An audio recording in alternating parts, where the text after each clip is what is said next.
Welcome to Pampanga. Yes, for today's vlog, pupuntahan natin isa sa mga patok na Noodle House dito sa may Robinsons Starmills, Pampanga. Guys, if you wanna know more about this, samahan niyo po kami. So tara, Let's go!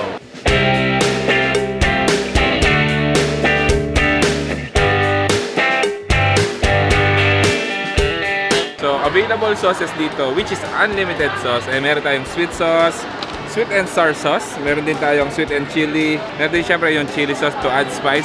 And sa mga main sauce naman natin, so meron tayong teriyaki, peanut, and oyster. Ang gagawin natin ngayon, mag-mix-mix tayo.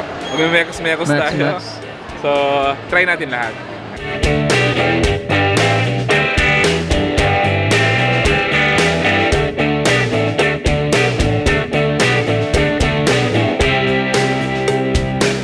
So this is all good na. So mix na lang natin, then tikman na natin. Tara! Alright, so isa sa mga flavors nila, which is actually best seller din, yung teriyaki. So similar to anong ginawa ni Jan, you have an option. Tayo din mag-mix-mix din. Mix-mix mo na yan, insan.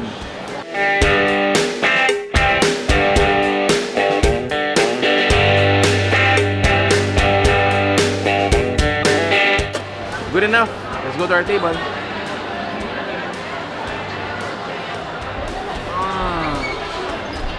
Alright, so ayun guys, this is our table. This one. They have 5 variants dito, tama bro? Yes, so dito sa may Noodle House, so meron kang 5 choices. So kung gusto mo lang ng plain na fried noodles, so that's only 35 pesos. So kung gusto mo naman mag-add ng toppings, so meron tayong beef siomai, shark fin, meron tayong pork siomai, and yung kanilang teriyaki. Again, which is the best seller. Yes. So kung first time you guys pumunta dito and you don't know what to try, go first with beef teriyaki. Yeah. Yes, so for the price naman, so they are ranging from 35 pesos, which is yun yung kanilang plain. And pinakamahal nila is 51 pesos. 51 pesos. Yes. Napaka-student friendly, bro. Yes, which is yun yung kanilang wonton siomai. Oh, yes. I see. Okay. Now, hindi mawawala yung all-time favorite natin na Pinoy gulaman, which is only 15 pesos. So, add on yun na yan.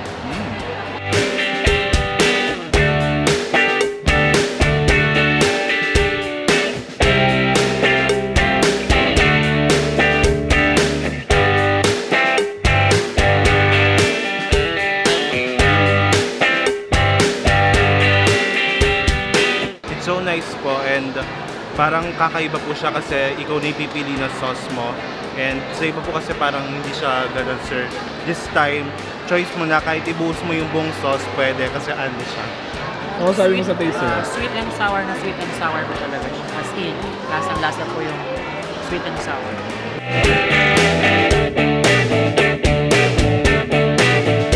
Few minutes later, ito yung table natin. Actually, natingman natin lahat ng mga toppings, mga flavors na available po dito. And para sa akin, I think it stand out yung teriyaki. Beef teriyaki is still number 1 for me. Ako naman nagustuhan ko, since you could customize yung lasa, talagang makakapili ka, which is yun yung gusto ko.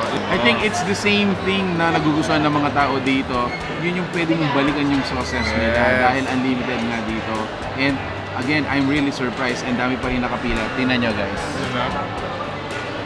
So, there you have it. If you wanna taste this one, bro, information natin. Yeah, so Noodle House is located dito sa my Robinsons Starmills food court.